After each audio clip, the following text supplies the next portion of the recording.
Okey, Assalamualaikum warahmatullahi wabarakatuh. Bagi mata pelajaran Bahasa Melayu kita pada hari ini, 20 hari bulan 5, 2021. Hari ini kita akan berfokus kepada kata perintah. Jadi murid-murid dapat bersedia dengan buku aktiviti Bahasa Melayu jilid 1, buka muka surat 83 dan 84. Okey, sekarang ni cikgu nak terangkan dulu kata perintah. Kata perintah ni merujuk kepada perkataan yang digunakan untuk memberikan perintah, iaitu suruhan, arahan, larangan, silaan atau permintaan.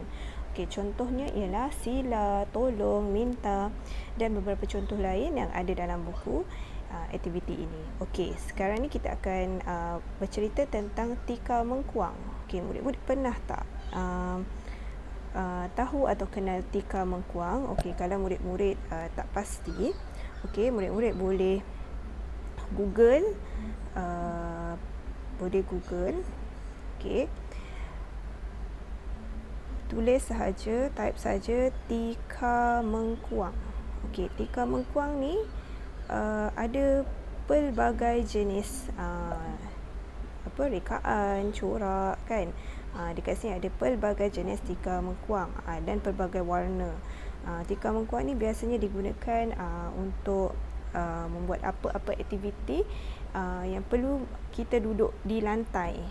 Jadi kita boleh alaskan dengan tika mengkuang supaya kita dapat duduk dengan selesa, tak mudah rasa sejuk. Okey, murid-murid boleh dapatkan tika mengkuang ni sekiranya murid pergi ke tempat-tempat craft tangan, contohnya dekat Aitam, ataupun murid sekarang boleh je pergi beli dekat online atau atas talian dekat Shopee dan sebagainya. Okey, kalau murid nak tahu, murid-murid boleh Google sahaja.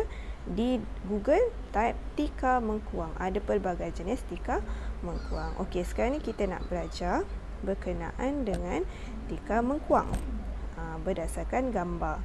Okey, di sini terdapat beberapa kata perintah yang telah cikgu sebutkan tadi, antaranya sila, tolong, minta, dan ada dua kata perintah yang baru, iaitu harap, jangan.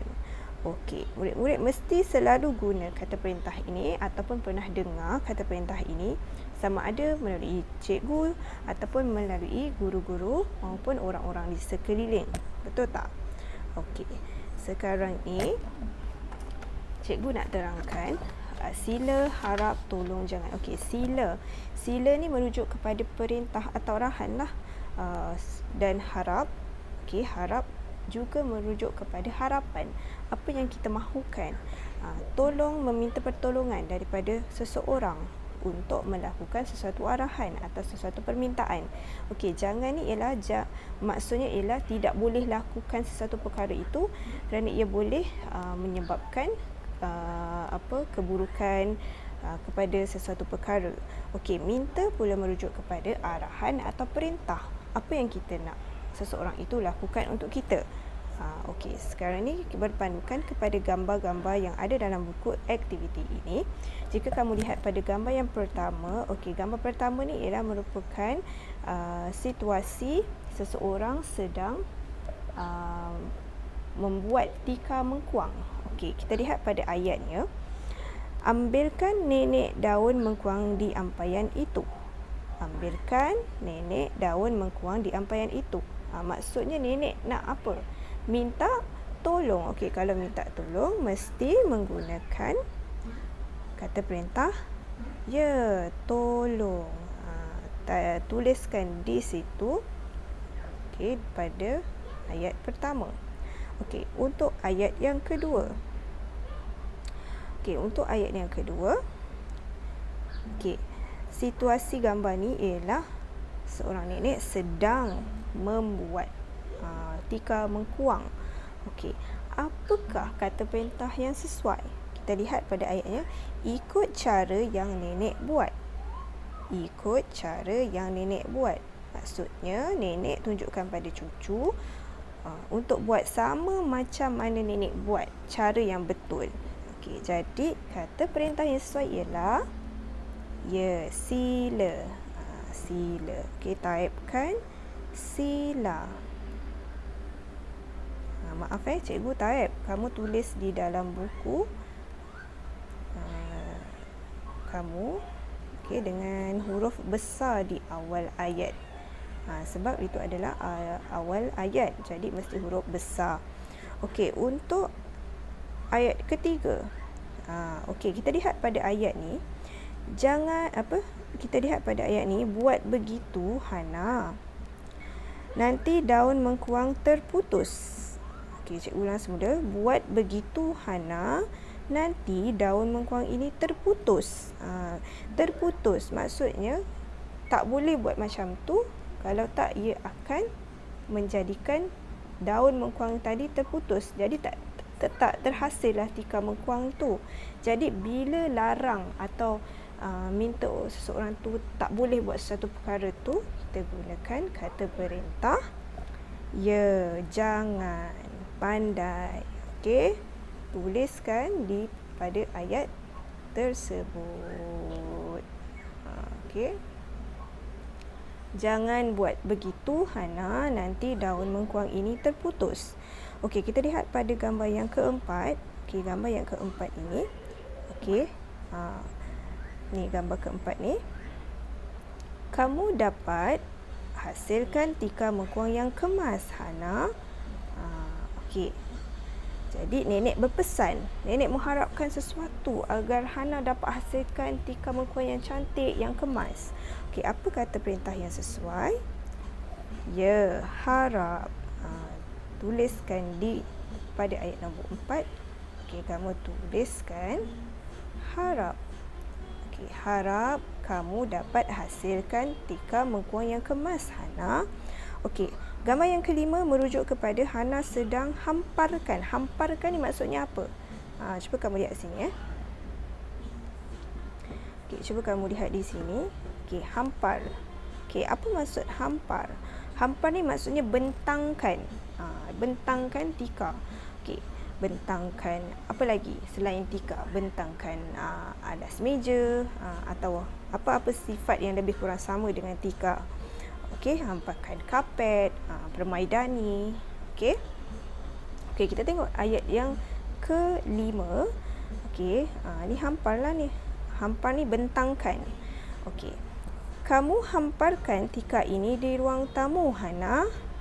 Maksudnya nenek nak minta tolong, nak beri arahan kepada Hana apa yang Hana perlu buat. Jadi yang tinggal dekat sini ialah ya, minta. Kamu tuliskan dekat situ minta. Jadi kata perintah tadi dapat menghasilkan ayat minta kamu hamparkan tikar ini di ruang tamu Hana. Selesai untuk muka surat 83. Sekarang ni murid-murid buka pula buku yang sama, buku aktiviti. Buka muka surat 84, muka surat sebelah. Masih lagi menggunakan kata perintah, tetapi murid perlu bina ayat berdasarkan gambar. Cikgu akan bantu kamu macam mana nak bina ayat berdasarkan gambar. Sekarang ni murid tengok pada gambar ni. Tajuknya ialah tambahkan ilmu di Balai Seni Lukis. Tambahkan ilmu apa? Maksudnya kita menuntut ilmu, mencari ilmu di Balai Seni Lukis. Balai Seni Lukis ni ialah tempat menyimpan hasil-hasil karya lukisan. Kita lihat pada gambar yang pertama. Kalau kamu lihat pada gambar pertama ini, gambar yang pertama ini merujuk pada seorang guru sedang minta murid-murid beratur, betul tak? Sebelum menaiki bas. Jadi ayatnya ialah sila atau tolong. Kalau tolong, minta tolong. Kalau nak bagi arahan, nak bagi perintah, apa yang sesuai? Ya, sila. Sila. Nanti cikgu berikan jawapan ayat yang sesuai untuk dibina. Kalau ayat yang sesuai ialah sila beratur sebelum menaiki bas. Kita lihat pada gambar yang kedua. Seorang guru sedang apa?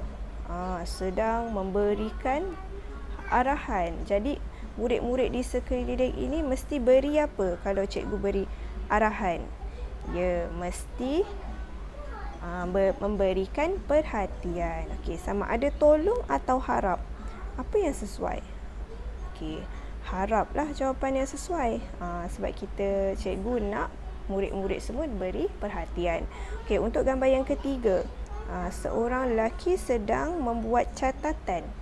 Tolong ke jangan? Kalau jangan tak boleh buat, tak boleh dilakukan. Jadi yang sesuai ialah tolong. Tolong buat catatan. Okey, untuk gambar yang terakhir, gambar keempat, ada 2 orang budak lelaki atau murid lelaki sedang melihat sesuatu barang, sesuatu benda. Okey, seorang terkejut, seorang lagi nak pegang atau nak sentuh. Jangan ke tolong? Sebab seorang dah takut. Maksudnya terkejut. Kenapa? Sebab ada arahan. Jangan sentuh barang itu. Okey, murid-murid, jadi jawapan yang sesuai dengan ayat-ayat tadi ialah seperti di dalam gambar yang cikgu berikan. Murid salin sahaja seayat ini pada buku aktiviti yang diberikan. Okey, itu sahaja murid-murid untuk pelajaran kita pada hari ini. Okey, jadi murid lihat dekat sini. Okey, murid lihat dekat sini ayat yang pertama, sila beratur sebelum menaiki bas. Okey, ayat kedua, okey, sila beratur sebelum menaiki bas. Okey, untuk gambar kedua, harap kami, bukan kami, kamu. Cikgu betulkan dekat sini. Kamu semua berikan perhatian. Okey, bukan kami, silap kat sini. Okey, harap kamu semua berikan perhatian. Okey. Kemudian untuk gambar yang ketiga, tolong buat catatan. Jadi kata perintah di sini ialah tolong. Tolong buat catatan. Okey, yang keempat, jangan